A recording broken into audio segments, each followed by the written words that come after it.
Romano è felice di offrirvi ancora una volta questo spettacolo unico grazie al supporto del Ministero della Cultura, di Roma Capitale, del Municipio 1 di Roma Centro e della Sovrintendenza dei beni archeologici della Capitale.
Un grande applauso ai rievocatori di Gruppo Storico Romano.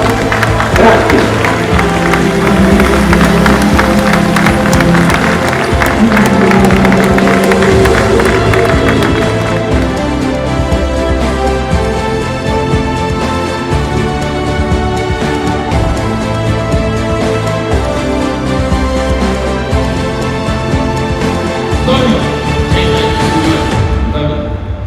Ricordati di toccare